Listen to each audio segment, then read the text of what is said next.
మన స్థాయి దేవుడు చూస్తూనే ఉంటాడు. ఏ పరిస్థితిలో కూడా దేవుడు మనల్ని విడిచిపెట్టాడండి. మీరు చెరసాలలో ఉన్నా విడిచిపెట్టాడు. యోసేపుని విడిచిపెట్టాడా? బంధకాల్లో ఉన్న విడిచిపెట్టాడు, బానిసత్వంలో ఉన్న విడిచిపెట్టాడు. కాకపోతే ఆ తగిన కాలం వచ్చే వరకు మనం ఏం చేయాలి? శిల్పం గనక శిల్పకారుడి చేతిలో దెబ్బలు తింటూ ఉన్నట్లుగా మనం కూడా దేవుడి చేతిలో ఉంటే కొట్టి కొట్టి కొట్టి వేస్ట్ అంతా తీసేస్తాడు మనలో నుంచి. శ్రమలు పెట్టి మనలో ఉన్నటువంటి ఆ చెడుగునంతా కూడా కడిగి వేస్తాడు. అప్పగించుకోకుండా అమ్మో ఈయన దగ్గర ఉంటే అంత నీతిగా ఉండాలి, యథార్థంగా ఉండాలి, అబద్ధాలు ఆడకూడదు, ఈ దొంగతనాలు చేయకూడదు, మోసాలు చేయకూడదు, అన్యాయాలు చేయకూడదు, నాకెందుకు వచ్చిందిరా బాబు. దేవుడి దగ్గరకు వచ్చిన తర్వాత అందరూ నన్నే చూస్తున్నారు. అంతకుముందు లోకంలో కలిసి ఉన్నప్పుడు నువ్వు తాకినా తిరిగినా తందనాలు ఆడినా ఎవడో నేను పట్టించుకోడు. ఎందుకంటే వాళ్ళతో పాటు నువ్వు ఒకటివి. కానీ ఇప్పుడు దేవుళ్ళకి వచ్చిన తర్వాత దేవుణ్ణి నమ్మాను, ఆ నిబంధన కిందకి నేను వచ్చాను, క్రీస్తు రక్తం చేత నా పాపంలో క్షమించబడినాయి, ఆయన బిడ్డగా నేను మారాను, రూపాంతరం చెందాను, ఆయన సన్నిధిలో నేనున్నాను అన్నప్పుడు లోకానికి నీకు వైరం వచ్చేస్తుంది. పాపం చేయడానికి ప్రోత్సహించే ఆ ప్రజలు నీ మీద తిరుగుబాటు చేస్తారు. నేను ఇక ఆ పాపంలోనికి రావడానికి ఇన్వైట్ చేస్తూ ఉంటారు. నువ్వు రానంటావుగా. ఒకప్పుడు చేసిన ఆ పాపం, అది పాపం అని నీకు తెలియక చేసావు, ఇప్పుడు తెలిసింది, దానిలోకి నేను రానంటావుగా. లోకమంతా నీకేమవుతుందో తెలుసా? వ్యతిరేకమే. లోకమంతా నీకు శత్రువులుగానే మారుతారు. నిన్ను రకరకాల మాటలతో ఏం చేస్తారు? కొళ్ళు పొడుస్తూ ఉంటారు, ఒక మాటలో చెప్పాలంటే. కానీ మీరు గుర్తుంచుకోండి, మరణమైన జీవమైన దేవుడు నిన్ను ఎంత మాత్రము కూడా విడిచిపెట్టడు. రోమాపత్రిక 8వ అధ్యాయం 38, 39 వచనాల్లో ఒకసారి చూడండి. మరణమైనను జీవమైనను కూడా మన ప్రభు అయిన క్రీస్తు యేసునందు దేవుని ప్రేమ నుండి మనల్ని ఎడబాపుతో. అది మరణమైనా సరే క్రీస్తు ప్రేమ నుంచి మనల్ని ఏది కూడా ఏం చేయదండి? ఎడబాయదు, అంటే దూరం చేయదు. మరణం కూడా మన దేవుడి నుంచి దూరం చేయదు. మరణించిన తర్వాత మనం దేవుడి దగ్గర వెళ్ళిపోతాం. ఎప్పుడు దేవునికి మనం అప్పగించుకుని ఆయన నిబంధనలో మనం ఉన్నప్పుడు మనం ఆయనతో నిబంధన చేసుకుని ఆ నిబంధనలో కొనసాగుతూ ఉన్నప్పుడు, ఈ మాట వెంటనే మీరు దయచేసి అర్థం చేసుకోండి. దేవునికి మీకు మధ్యలో ఉండాల్సిన నిబంధన ఏంటయా అంటే, ఒడంబడిక ఏంటయా అంటే, ఆయన ఆల్రెడీ నీకు ఒడంబడిక చేశాడు, ఒక నిబంధన చేశాడు. ఆయన రక్తంతో నీకు రక్షణ అనే నిబంధన చేశాడు. ఆ నిబంధనలో నుంచి నువ్వు తొలగిపోకుండా ఉండాలి అంటే, క్రీస్తు రక్తము చేత పాపంలో క్షమించబడిన నీవు ఆయన హస్తములో నుంచి దూరంగా వెళ్ళొద్దు. ప్రతిరోజు కూడా నువ్వు వాక్యాన్ని చదవాలి, ప్రార్థన చేయాలి. అలవాటుగా ఆచారంగా కాదు. దేవుడితో నేను మాట్లాడాలి, దేవుడు నాతో మాట్లాడాలి. నువ్వు ప్రార్థన చేసేటప్పుడు దేవునితో నువ్వు మాట్లాడుతున్నావు, ఆ వాక్యాన్ని చదువుతున్నప్పుడు దేవుడు నీతో మాట్లాడుతున్నాడు. హల్లెలూయా. మనం మాట్లాడాలి, ఆయన మాటలు మనం వినాలి. అదే మనల్ని బలపరిచేది. వినుడు వల్ల విశ్వాసం కలుగుతుంది. వాక్యాన్ని చదువుతూ నువ్వు వినాలి. నువ్వు చదివిన వాక్యం నువ్వు వింటున్నావు కదా, ఆ వాక్యం నీ అంతరంగంలోనికి వెళ్ళినప్పుడు నీలో విశ్వాసం అంతకంతకు బలపడుతూ ఉంటుంది. దేవుడు నీతో చేసిన నిబంధనని నువ్వు గుర్తు చేసుకుంటావు, ఎప్పటికీ మర్చిపో. నీ విలువ నీకు తెలిసినప్పుడు నువ్వు తప్పుడు పనులు చేయడానికి నువ్వు ప్రోత్సహించుకో. విలువ తెలియనప్పుడే ఎలా పడితే అలా ఉంటారు. నీకు సమాజంలో ఒక విలువ ఉందనుకోండి, ఎక్కడికి పడితే అక్కడికి వెళ్తావా? అందరూ నిన్ను చూస్తున్నారనుకో, నువ్వేం చేస్తున్నావు గమనిస్తున్నారనుకో, అమ్మో నా విలువ పోద్ది, నేను అక్కడికి వెళ్ళకూడదు, నేను వాళ్ళతో కలవకూడదు, నాకు ఒక డిగ్నిటీ నేను మెయింటైన్ చేయాలి అనుకుంటారా? సమాజంలో దేవుల్లో ఉన్న నీవు కూడా నీకు ఒక డిగ్నిటీ ఉంది. ఆయన నిబంధనలోకి వచ్చిన నీకు ఒక ప్రత్యేకత ఉంది. ఏంటి ఆ ప్రత్యేకత అంటే? పరిశుద్ధమైన జీవితం. హల్లెలూయా. ఈరోజు నువ్వు ఎవరితో నిబంధన కలిగి ఉన్నావు? లోకంతో నిబంధన కలిగి ఉన్నావా? దేవునితో నిబంధన కలిగి ఉన్నావా? దేవునితో నువ్వు నిబంధన కలిగి ఉంటే నువ్వు ఎలా ఉంటావు అంటే పరిశుద్ధంగా ఉంటావు. కొన్నిసార్లు ఓడిపోయినట్లుగా ఉంటావు దేవుడితో నిబంధనలో ఉంటే, కానీ అల్టిమేట్గా గెలుపునేదే. ఎందుకంటే నిన్ను నడిపించేది నీ శక్తి కాదు, దేవుని శక్తి, ఆత్మశక్తి, పరిశుద్ధాత్మల శక్తి నిన్ను నడిపిస్తుంది. తాత్కాలికంగా నువ్వు ఓడిపోయినట్లే ఉంటావు, తాత్కాలికంగా నువ్వు నష్టపోతున్నట్లే ఉంటావు. దేవుని నిబంధనలు నువ్వు వస్తే దేవునితో నువ్వు నిబంధన చేసుకుంటే, కానీ దేవుడు నిన్ను ఎన్నడూ కూడా విడిచిపెట్టడు, ఓడిపోనివ్వడు. నీ విలువ నీకు తెలిసినప్పుడు నువ్వు ఎలా పడితే అలా జీవిస్తారా? జీవించరు. ఏంటి నీ విలువ ఏంటి అసలు? కొరింథీ పత్రిక 6:18 చూడండి, వాక్యం చూడండి. నీ శరీరము దేవుడు నివసించే ఆలయం, మీ దేహము దేవుడు నివసించే ఆలయం. అది మీకు తెలిసినప్పుడు మీ దేహాన్ని ఎలా కాపాడుకుంటారు? ఒక ముఖ్యమంత్రి మీ ఇంట్లోకి వస్తున్నాడు అంటే ఆ ఇంటిని మీరు ఎంత అందంగా శుభ్రంగా మారుస్తారండి. ఎంత అందంగా అలంకరిస్తారు. ఒక ఎమ్మెల్యే వస్తున్నాడు, ఒక ఎంపీ వస్తున్నాడు, లేకపోతే గ్రామ సర్పంచ్ వస్తున్నాడు అంటేనే మీ ఇంటిని ఎలా మారుస్తారు? సరే అధికారుల మాట పక్కన పెట్టండి, మీ బంధువులు వస్తున్నారు, మీ బంధువుల్లో బాగా కొంచెం డబ్బు ఉన్న వాళ్ళు, పలుకుబడి ఉన్న వాళ్ళు వస్తున్నారు అంటే నీ ఇంటిని ఎలా మారుస్తావు? నువ్వు నీ గదిని ఎలా శుభ్రపరుస్తావు? ఎన్ని సంవత్సరాలు అయిందో ఆ ఇల్లు సరిగ్గా దులిపి వాళ్ళు వస్తున్నారంటే దాన్ని అసలు ఎక్కడికక్కడ అవసరమైతే పెయింట్లు వేయించేస్తావు, సున్నాలు వేయించేస్తావు. ఎందుకంటే వాళ్ళకి ఒక అబ్బాయి ఉన్నాడు, నీకు కూతురు ఉంది, నీ కూతురు వాళ్ళకి ఇవ్వాలనుకుంటున్నావు. నువ్వు ఎలా మారుస్తావు?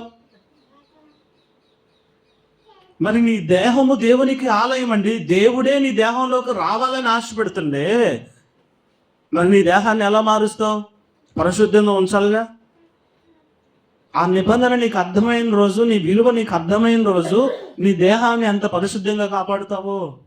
నీ దేహం పరిశుద్ధంగా ఉండాలంటే నీ అంతరంగం పరిశుద్ధంగా ఉండాలి. ఇక్కడ దేహం పరిశుద్ధంగా ఉండడం అంటే నీటిగా కడిగి సెంట్లు కొట్టడం కాదు. అది పరిశుభ్రత, బాహ్యపరమైన పరిశుభ్రత. దేవుడు బయట ఉన్నాడు, ఈ శరీరం మీదెక్కి కూర్చోడు. మీదెక్కి కూర్చునే దెయ్యాలు. దేవుడు నీ అంతరంగంలో, నీ హృదయంలో ఉండడానికి ఇష్టపడుతున్నాడు. ఎందుకంటే అది ఆయనకు ఆలయమై ఉన్నది.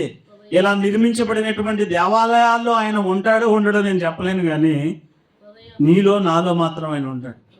హల్లెలూయా. ఎందుకంటే ఇలాంటి దేవాలయాలను ఆరాధించుకోవడానికి అనేక దేవాలయాలు నడిచి వచ్చి ఇక్కడ కూర్చుంటాయి. మనం నడిచి వెళ్ళే దేవాలయాల్లో దేవుడు మనల్ని కోరుకుంటున్నాడు. మన హృదయాన్ని ఒక ఆలయంగా మార్చుకోవాలని, అందులోకి ఆయన రావాలని ఆశపడుతున్నాడు. మరి నువ్వు ఆయనకి అవకాశం ఇవ్వకుండా, నీ హృదయంలో ఆయనకి చోటు ఇవ్వకుండా, లోకంలో ఉన్న వాటికి, ఆశలకి, బంగారం వెండి వేరే వేరే ఇంకేదో, బంగారం వెండి గురించి ఆశ ఉండటం తప్ప నేను చెప్పట్లా. ఆశ వేరు, అత్యాశ వేరు. అది గుర్తుపెట్టుకోండి. అవి కావాలి, దేవుడు ఇస్తాడు మీకు. అదే మీ హృదయంలో పెట్టుకున్న దేవుడిని పక్కకు దూసి దేవుని మందిరంలోకి వచ్చి కూర్చుంటే ఉపయోగం ఏం లేదు. అలాంటి చోట దేవుడు అన్నాడు, ఈ దేహము దేవుని ఆలయం అని మీరు ఎరగరా? స్పష్టంగా చెప్తున్నాడు పౌలు ఇక్కడ సంఘంతో, కొరింథీ సంఘంతో. ఈరోజు నీతో నాతో కూడా మాట్లాడుతున్నాడు. మీ దేహం దేవునికి ఆలయమై ఉన్నది. దేవుడు మీతో ఒక నిబంధన చేశాడు. ఏంటి ఆ నిబంధన? రక్షణ అని ఒక నిబంధన చేశాడు. ఆయన రక్తము పాప క్షమాపణ కోసం కాచి నీకు నాకు ఈ రోజు రక్షణ ఇచ్చి ఒక నిబంధన చేశాడు. ఆ నిబంధనలో నిన్ను ప్రత్యేకపరిచాడు. నీ అరచేతుల్లో నేను చెక్కుకున్నాను అంటున్నాడు. నేను విడిచిపెట్టను అంటున్నాడు. నిన్ను విడువను, ఎడబాయను అంటున్నాడు. నువ్వు ఏ స్థితిలో ఉన్నా కూడా నిన్ను విడవడు, నేను మర్చిపోడు. ఎందుకంటే ఆయన నీ కోసం కూడా రక్తం కార్చాడు. క్రైస్తవుల కోసమే కాదు రక్తం కార్చింది ఆయన, సర్వ మానవాళి కోసం రక్తాన్ని కార్చాడు ఆయన. కాబట్టి నువ్వు ఏ స్థితిలో ఉన్నా నిన్ను ఆయన విడిచిపెట్టడు, మర్చిపోడు. గుర్తుపెట్టుకో, నిన్ను ఆయన ఎన్నడూ కూడా ఎడబాయుడు. నీతో కూడా నిబంధన చేశాడు. నీకు కూడా రక్షణ ఆయన సిద్ధం చేశాడు. ఆ రక్తాన్ని కిందకి నువ్వు రావాలి. ఆయన నిన్ను కోరుకుంటున్నాడు, ప్రేమిస్తున్నాడు. ఆ నిబంధన షరతులు లేనిది, ప్రేమతో కూడిన నిబంధన ఆయన చేసింది నీతో నాతో. నువ్వేదానికి ఇస్తావని కాదు. నీ ఆస్తులు ఆయనకి అక్కర్లా. ఆయనకి ఏం అవ్వాలి తెలుసా? నీ హృదయమే. ఎందుకంటే నీ దేహమే ఆయనకి ఆలయమై ఉన్నది. సో దాన్ని నువ్వు పరిశుద్ధంగా కాపాడుకోవాలి. బాధ్యత ఉంది మన మీద. పరిశుద్ధంగా కాపాడుకోవాలి అంటే మీరు చేయాల్సింది కూడా ఇది ఇంటర్ కనెక్షన్ అనమాట, ఇంటర్లింక్డ్. ఏంటి? నీ దేహాన్ని, నీ హృదయాన్ని పరిశుద్ధంగా కాపాడుకోవాలంటే ప్రతిరోజు ప్రార్థన చేసే అనుభవం ఉండాలి, వాక్యాన్ని చదివే అనుభవం ఉండాలి. ఎలా నేను దేవునికి అప్పగించుకుంటావు అంటే ఇలాగే ప్రతిరోజు లేచిన వెంటనే నువ్వు ప్రార్థనతో స్టార్ట్ చేయి, వాక్యం చదువుతో స్టార్ట్ చేయి. చదవడంతో ఆ రోజంతా కూడా ఆ వాక్యాన్ని నీ హృదయంలో తలంచుకుంటూ, దాన్ని గుర్తు చేసుకుంటూ రోజులో కొనసాగు. అపవాది వాడి పని వాడు చేస్తాడు. మీ పని మీరు సక్రమంగా చేయకపోయినా వాడి పని మాత్రం, వాడి డ్యూటీ మాత్రం వాడు టెన్షన్గా చేస్తాడు. మిమ్మల్ని పాపంలో పడేయాలని ఆశలు పుట్టిస్తాడు, ఆలోచనలు పుట్టిస్తాడు, దురాశ మీలోకి తీసుకొస్తాడు. చూసిన వాటిని ఆశించే మనసు, చూడరాని వాటిని చూడు అని ప్రేరేపించే పరిస్థితులు, అవన్నీ కూడా మిమ్మల్ని దేవుని నుంచి దూరంగా తీసుకెళ్ళటానికే. నేను ఎప్పుడూ చెప్తూ ఉంటాను, పక్షి మన నెత్తి మీద నుంచి ఎగరకుండా మనం ఆపలేం. పక్షి మన నెత్తి మీద నుంచి ఎగరకుండా ఆపలేం, కానీ ఆ పక్షి మన నెత్తి మీద గూడు కట్టకుండా ఆపగా.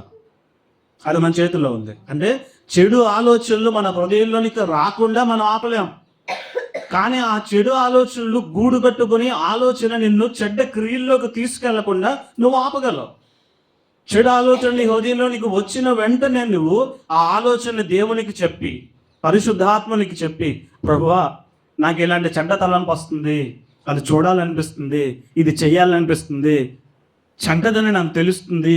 ఎందుకంటే నీ మనస్సాక్షి లోపల నుంచి ప్రభువు నిన్ను గద్దిస్తూ ఉంటాడు. ఏది తప్పో ఏది ఒప్పో నీకు తెలియజేస్తూ ఉంటాడు. నువ్వు ఆత్మను ఆపకుండా ఉంటే, మనస్సాక్షి పరిశుద్ధాత్మ నీ హృదయ అంతరంగాల్లోనికి వచ్చి ఆయన నిన్ను గద్దిస్తూ ఉన్నప్పుడు నువ్వు ఎప్పుడు అర్థం చేసుకోగలుగుతావు అంటే ఆయన మాటకు విన్నప్పుడే. వినకుండా దాన్ని తోసేసావు అనుకో, రోజు అది అలవాటు అయిపోయిందా, నువ్వు అలాగే చెప్తావు. అబద్ధం ఆడుతని చెప్పి నువ్వు అలాగే చెప్తావు. అబద్ధం ఆడిపోతే నాకు ఇక్కడ నష్టం వచ్చింది. దేవుడు నీకు పని పాట ఏం లేదు, నువ్వు అబద్ధం ఆడొద్దు ఆడిపోతే నాకు ఇక్కడ 1,00,000 నష్టం వస్తుంది అని ఆయన పక్కన నొక్కి పెట్టేసావు అనుకో ఆయన నోరుని. అట్లా నువ్వు ప్రతిసారి చేస్తున్నావు అనుకో, ఇక ఆయన మాట్లాడటం మానేస్తాడు. మనస్సాక్షి స్వరం ఏమవుతుంది, మోగపోతుంది. అప్పుడు ఇక నీకు మంచి చెడు విచక్షణ ఏముండదు. ఇక ఏది పడితే చేస్తా ఉంటావు. నీ హృదయములో మొట్టమొదట ఆ పాపపు ఆలోచన ప్రారంభం అయినప్పుడే, స్టార్ట్ అయినప్పుడే, నిన్ను పాపానికి ప్రేరేపిస్తున్నప్పుడే నువ్వు వెంటనే దాన్ని ప్రభువుకు చెప్పావనుకో, దేవుని వైపు తిరిగి ఆ క్షణమే దేవునికి నీ బలహీనతను చెప్పి, దేవా నా వల్ల కావట్లా, నా శక్తి సరిపోవట్లా, నేను నిన్ను జయించలేకపోతున్నా, నువ్వే నాకు సహాయం చేయాలి. భయపడకూడదు దేనికి. దేవుడు మనకి శక్తియు ప్రేమయు ఇంద్రియ నిగ్రహములు గల ఆత్మనే ఇచ్చాడు, కానీ పిరిగిదలంగా ఆత్మలేవులా. ఎవరో నిన్ను భయపెడుతున్నారు, నేను చెప్పిన మాట వెనకపోతే నీ కుటుంబాన్ని ఏం చేస్తాను, లేకపోతే నీ జీవితాన్ని ఏం చేస్తాను, రకరకాలుగా పాపం చేయడానికి నిన్ను బ్లాక్మెయిల్ చేస్తున్నారు, భయపెడుతున్నారు అనుకో, నువ్వు భయపడద్దు. దేవుడి కోసం యథార్థంగా నిలబడి పోతే పోనండి అదొక ప్రాణంతో బతికుండి పాపం చేస్తూ, పాపంలో ఉంటే వచ్చే నష్టాలు కష్టాలు అనుభవిస్తూ, భయంకరమైనటువంటి వ్యాధిని అనుభవిస్తూ, నీ పిల్లలకు కూడా ఆ శాపం మీదకి వస్తూ ఉంటే నువ్వు బ్రతికుండి ప్రయోజనం ఏంటి? యథార్థత కోసం నీ ప్రాణం పోయిన పర్లా దేవుడి కోసం నువ్వు స్థిరంగా నిలబడు, సత్యం కోసం నిలబడు, పాపానికి దూరంగా ఉండు. యోసేపు చూడండి, పోతీఫర్ భార్య పాపం చేయడానికి ప్రేరేపిస్తే ఎందుకు వదిలిపెట్టి పారిపోయాడు? దేవుడితో ఉన్న నిబంధన ఆయనకు తెలుసు. నా దేవుడు నాతో ఉంటే చాలు, ఇది కాదు నాకు కావాల్సింది, తాత్కాలికమైనవే ఇవన్నీ, ఇవి వచ్చేవన్నీ కూడా టెంపరీ ఇవన్నీ. కానీ అల్టిమేట్గా నేను నా దేవుడి దగ్గరికి వెళ్ళాలి, ఆయన సన్నిధికి నేను వెళ్ళాలి, ఆయనతో నేను ఉండాలి. ఆ నిబంధన నాకు ప్రాముఖ్యం. నా జీవితం ఎంత విలువైందో తెలుసా? ఆయన రక్తంతో వెలబెట్టు కొన్నాను నన్ను. ఈ తుచ్చమైన వాటి కోసం నేను ఎందుకు ఆ విలువను పోగొట్టుకోవాలి? చిక్కుడుగాయల కూర కోసం జ్యేష్ఠత్వాన్ని అమ్మేసుకున్నాడు కదా యేసేపు. నువ్వు దేనికోసం దేవుడు నీకు ఇచ్చిన విలువను అమ్మేసుకున్నావు? ఒక్క నిమిషం నీకు ఇచ్చేటువంటి ఆ సుఖం కోసమా? దేనికోసం? తుచ్చమైన వాటి కోసం, శ్రేష్టమైన వాటిని నువ్వు ఎందుకు ఆలోచన చేయలేకపోతున్నావు? దేవుడు నీకు ఎలాంటి జీవితాన్ని డిజైన్ చేశాడో తెలుసా? నిత్యత్వంలో నువ్వు ఆయనతో పాటు సంతోషించాలి. ఈ తాత్కాలికమైన సుఖాల కోసం దాన్ని పోగొట్టుకుంటావా? ఆ విలువను నువ్వు పోగొట్టుకుంటావా? ఆ నిబంధనని నువ్వు ఒకసారి గుర్తు చేసుకో. ఎవరు నీ కోసం రక్తం గారుస్తారు? ఎవరు నీ కోసం ప్రాణం పెడతారు? ఎంత ప్రేమ అది! నువ్వేమీ ఇవ్వకుండా నీ కోసం ప్రాణం పెట్టి నీకు రక్షణ ఇచ్చిన క్రీస్తు. ఇక్కడ తాత్కాలికమైన సుఖాల కోసం ఆయన నువ్వు అమ్మేస్తావా? ఆలోచించేయండి. దేనికోసం, దేనితో నువ్వు నిబంధనలో ఉన్నావు? వాక్యంతో నిబంధనలో ఉన్నావా? దేవుడితో నిబంధన లేకుండా బాధ్యతాయుతమైన జీవితం మనలో ఉండదు. మన విలువ మనకు తెలిసినప్పుడే, మనం ఆయన వెలపెట్టి కొన్నాడు, రక్తం పెట్టి కొన్నాడు, ఆయన నిబంధన మన జీవితానికి ప్రాముఖ్యమని తెలిసినప్పుడే చాలా బాధ్యతగా మనం నడుస్తాం. బాధ్యత లేని వాడు ఎలా ఉంటాడంటే, వాడికి ఏ విలువ తెలియదు కాబట్టి బాధ్యత లేనట్టుగా ఉంటాడు. ఈరోజు మీరు తెలుసుకోవాల్సింది ఏంటంటే, మీరు అల్లాటప్పగా ఆషామాషిగా ఈ భూమి మీదకి రావాలి. దేవుడికి ఒక ప్రణాళిక ఉంది నీ జీవితంలో. ప్రస్తుతానికి నువ్వు కష్టాల్లోనో, నష్టాల్లోనో, అపజయాల్లోనో ఉంటే ఉండొచ్చు. కానీ గుర్తుపెట్టుకో, దేవుడు నీ కోసం ఒక మంచి లైఫ్ని డిజైన్ చేసి ఉంచాడు. పాపం నిన్ను ప్రేరేపిస్తుందేమో. అపవాది ఎందుకు నిన్ను పాపంలోకి తీసుకెళ్తాడంటే, దేవుడు నీ కోసం సిద్ధం చేసిన ఆ బహుమానం నీ నుంచి దూరం చేయడానికి. అది నువ్వు గమనించాలి. తాత్కాలికంగా నష్టం వచ్చిందా, కష్టం వచ్చినా, యోసేపు ఎన్ని సంవత్సరాలు శ్రమలు అనుభవించాడండి. అన్నల దగ్గర నుంచి చిన్ననాటి నుంచి కూడా అమ్మివేయబడినా కూడా శ్రమలు పడుతూనే ఉన్నా కూడా పాపానికి దగ్గరికి వెళ్ళాడా? ఆ పోతీఫర్ భార్యతో పాపం చేస్తే అక్కడ ఆ పోతీఫర్ తర్వాత ఈయనే రాజు అయిపోతాడు. అవసరమైతే పోతీఫర్ను పక్కకు దోసేసిన తర్వాత ఈయన ఉండొచ్చు. ఎప్పుడైతే ఆ దానికి దూరంగా పారిపోయాడో పోతీఫర్ ఏంటి, అలాంటి పోతీఫర్లు 100 మందికి 1000 మందికి ప్రధానిగా మారాడు. హల్లెలూయా. దేవుడు నీకు ఏదో ఇవ్వాలనుకుంటుంటే నువ్వు దేనికోసము దాన్ని కాలదనుకుంటున్నావా? ఈరోజు నీ మాటలు వింటున్న నువ్వు ఒకసారి పరిశీలన చేసుకో. ఎప్పటికైనా మించిపోయింది లేదు. దేవుడు ఎలాంటి వాడయ్యా అంటే నువ్వు మనస్ఫూర్తిగా నీ హృదయాన్ని దేవుడి దగ్గరికి వచ్చి కృమ్మరించి కన్నీటితో పశ్చాత్తాపంతో నీ తప్పులు నువ్వు ఒప్పుకున్నప్పుడు నీ స్థితిని మళ్ళా మారుస్తాడు. హల్లెలూయా. ఆయన మార్చే దేవుడు అండి, వదిలిపెట్టే దేవుడు కాదు. మన పరిస్థితులన్నిటిని కూడా మార్చే దేవుడు. మనకి విలువ మన విలువ ఎప్పుడు తెలుస్తుంది? దేవుని చేతిలోనికి మనం కంప్లీట్గా అప్పగించుకున్నప్పుడే. లోకమేమో నీకు నీ దగ్గర ఉన్నటువంటి ఆస్తిని బట్టో, అంతస్తుని బట్టో, డబ్బును బట్టో ఏం చేస్తుంది? విలువేస్తుంది. కానీ దేవుడు ఏంటో తెలుసా? నువ్వు తల్లి గర్భంలో రూపింపబడక మునిపే ఆయన నిన్ను ఎరిగి ఉన్నాడు. నీ భవిష్యత్తు అంతా ఆయనకి తెలుసు. నీ ప్రణాళికలు, నువ్వు వేసుకుంటున్న ప్రణాళికలు ఫెయిల్ అవ్వచ్చు. కానీ అప్పుడు గుర్తుపెట్టుకో, నువ్వు ఫెయిల్యూర్లో ఉన్నా కూడా దేవుని చేతుల్లో నుంచి తొలగిపోవద్దు. ఆయన నిబంధనలో నుంచి దూరంగా వెళ్ళొద్దు. ఆయన రక్షణను నిర్లక్షించేది. రక్తం కాచి నన్ను ఆయన కొన్నాడు. నీ విలువ ఏంటో తెలుసా? యేసు ప్రభు ప్రాణం. నీ విలువ, నా విలువ ఒక వ్యక్తి ప్రాణం, దేవుడి ప్రాణం. దేవుడు వ్యక్తిగా వచ్చి ప్రాణం పెట్టాడు నీకోసం, నా కోసం. హల్లెలూయా. బాధపడిపోయిందా నీ జీవితం? పాపంలో వెళ్ళిపోయిందా? కానీ నీ జీవితాన్ని దేవుడు కొత్తగా మారుస్తాడు. నీకు విలువ ఎక్కడ వస్తుందో తెలుసా? నేను చిన్న ఉపమానం చెప్తా. ఒక పాత గిటార్ ఉందంట, తుప్పు పట్టిపోయి ఉంది. గిటారు పాతదైపోయింది. అది ఎక్కడ పడితే అక్కడ ఎవరి చేతిలోకి పడితే వాళ్ళ చేతిలోకి వెళ్ళి ఎలా పడితే అలా వాడి వాడి వాడి వాడి పాత పడిపోయి ఉన్న గిటార్ ఉంది. ఆ గిటార్ నిండా ఒక వ్యక్తి వేలం పెట్టాడండి, ఈ గిటార్ని కొంటారని. పాత పడిపోయిందిగా. మనుషులందరికీ పైగా ఏం కనిపిస్తుంది? దానిపైన ఉన్నటువంటి తుప్పు, దుమ్ము, ధూళి, ఆ పైన ఉన్నదంతా కనిపిస్తుంది. నేను 100 రూపాయలు ఇస్తానని చెప్పి ఒకడు వచ్చాడు. 100 రూపాయలు కొంటానా? అసలు దాని విలువ తెలీదు. అది ఎలాంటిదో, అసలు ఎంత వాల్యూ ఉన్నదో. చాలా కాస్ట్లీ గిటార్. అది పాత పడిపోయింది, దుమ్ము ధూళితో మీద పడిపోయి ఉంది. అంత డస్ట్ పైకి కనిపిస్తుంటే 100 రూపాయలు అని చెప్పి పాట పాడటానికి వచ్చాడంటూ. అప్పుడు వెంటనే ఒక మాస్టర్ వచ్చాడు, మాస్టర్ ప్లేయర్ వచ్చాడు. వచ్చి ఆ మాస్టర్ దాని మీద ఉన్న దుమ్ము ధూళి అంతా దులిపేసి ఆ మాస్టర్ చేతిలో గిటార్ వచ్చింది, దాన్ని ప్లే చేయడం ప్రారంభించాడు. ఆ ప్లే చేస్తున్నప్పుడు వచ్చినటువంటి ఆ మ్యూజిక్ సౌండ్ విని 10 లక్షలు లక్షల్లోకి దాని పాట పెరిగిపోయింది. హల్లెలూయా. సుఖపెట్టుకోపు. నువ్వు దుమ్ముతో, ధూళితో, పాపంతో, శాపంతో, నువ్వు లోపంతో మిళితమైపోయి అలాంటి పాపంలో పడిపోయి దాని ఊపిలో నుంచి బయటకు రాలేక, ముందుకు వెళ్ళలేక, అనవసరంగా చేశాను ఈ తప్పు, ఇందులో నుంచి నేను బయటకు రాలేకపోతున్నా, బయటకు వస్తానంటే వాళ్ళు బ్లాక్మెయిల్ చేయడం, రకరకాలుగా ఆ మాటలు ఈ మాటలు, నీకు డబ్బు నేను అందించా, అది ఇచ్చా, ఇది ఇచ్చా, రకరకాల పరిస్థితులు ఉంటాయి. వాటిలో ఉన్నంత వరకు సమాజం అంతా నేను ఏం చేస్తుంది? నీ మీద ఉన్న దుమ్ము ధూళి దుష్టి మస్టు ఈ కలంక మీద వస్తుంది. మనుషులందరూ వీలో ఉన్న లోపాన్ని చూస్తారు. ఎప్పుడైతే ఆ దేవుని హస్తాల్లోకి నిన్ను నువ్వు అప్పగించుకుంటావో, పశ్చాత్తాపంతో నువ్వు ఒప్పుకుంటావో, నీ మీద ఉన్న దుమ్ము ధూళి అంతా కూడా కడిగి వేస్తాడు ఆయన. అప్పుడు ఆయన ప్లే చేయడం ప్రారంభిస్తే నీ జీవితానికి విలువ వస్తుంది.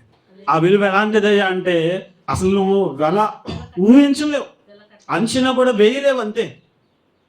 దేవుని హస్తములో ఉంటేనే మనకి విలువ అండి. మనం ఉండాల్సిన స్థలంలో ఉంటేనే మనకి విలువ. స్థలం మారితే అవుట్. నాటబడిన చెట్టు భూమిలో ఉంటేనే దానికి విలువ. కానీ నాకు ఈ నచ్చలేదు ఈ స్థలం, నేను వేరే చోటుకి వెళ్తా. దాన్ని పీకేస్తే వేరే చోట పాతి పెడితే బ్రతికిద్దా? మనం కూడా అంతే. క్రీస్తులో మనం నాటబడ్డాం. ఆయన మనని రక్తం ఇచ్చి కొన్నాడు. అది ఆయన చేసిన నిబంధన. ఆ నిబంధన మర్చిపోవద్దు. నువ్వు దేవునితో ఒక నిబంధన చేసుకో. ఆయన నీ నుంచి ఏం కోరుకుంటున్నాడు? పరిశుద్ధంగా జీవించమంటున్నాడు. పరిశుద్ధంగా రెండోది, నీకు ఇచ్చిన తలాంతుల్ని దేవుడి కోసం వాడు. సేవ విషయంలో నీకు ఆశ ఉండాలి. ఎందుకంటే ఆయన నిబంధన మనుషులందరి కోసం చేశాడు, నీ కోసమే కాదుగా. మరి ఆ నిబంధనలకు రాని ప్రజలు ఎందరో ఉన్నారుగా, వారికి కూడా ఈ నిబంధన యొక్క విలువ తెలియాలిగా. ఆ నిబంధనలోనికి వస్తే వాడు పొందుకునే మేలు తెలియాలిగా. దేవుడు నీకు కొన్ని తలాంతులు ఇస్తాడు, ఆ తలాంతులను పాత పెట్టకుండా దేవుని సేవ నిమిత్తం వాటిని వాడు. సేవ గురించిన భారం కూడా నీ హృదయంలో ఉండాలి. నీ నిబంధన ఎలాంటిదే ఉండాలంటే దేవుని సేవకు ఉపయుక్తమైనదే ఉండాలి, ఉపయోగకరమైనదే ఉండాలి. ఆయన సేవకు నువ్వు అప్పగించుకోవాలి. ఆయన సేవ విషయంలో కూడా నువ్వు ఏం చూపించాలంటే శ్రద్ధ చూపించాలి. నీకు ఎన్నైనా ఉండొచ్చు, పనులు భారాలు ఎన్నైనా ఉండొచ్చు, ఆయన సేవ అంటే ముందు అదే ముఖ్యం, దేవుడే ముఖ్యం. ఎందుకంటే ప్రాణం పెట్టిన దేవుడు ఆయన.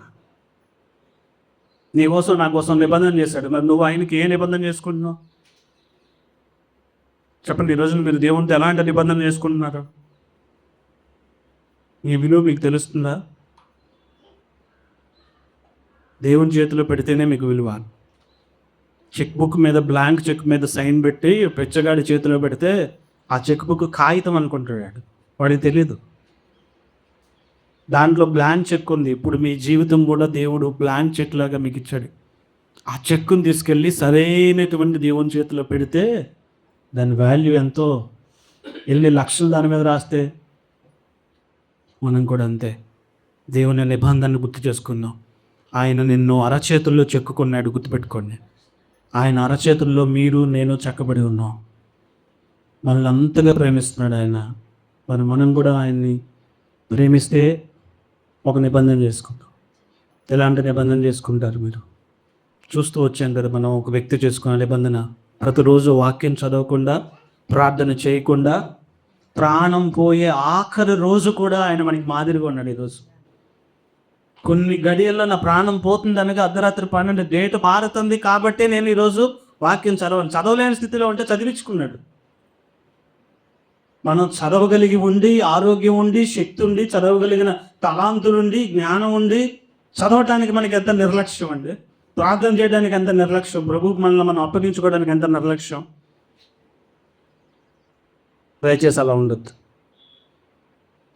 దేవుడు మీకు రక్షణ అనే నిబంధన ఇచ్చాడు. మీరు దేవునితో ఎలాంటి నిబంధన చేసుకున్నారు, అదే మీ భవిష్యత్తుని డిసైడ్ చేస్తుంది. లోకమంతా చూస్తున్నట్లుగా రాయినే మీలో మీరు చూసుకోవద్దు. మీలో గొప్ప శిల్పం ఉంది. శిల్పకారుడి చేతికి మీరు అప్పగించుకున్నప్పుడే, ఆ నిబంధనని, మీ విలువను మీరు తెలుసుకున్నప్పుడే బాధ్యతగా పరిశుద్ధంగా జీవిస్తూ మీకు దేవుడు సిద్ధం చేసినటువంటి ఆ గొప్ప ఆధిక్యతను మీరు పొందుకోగలుగుతారు.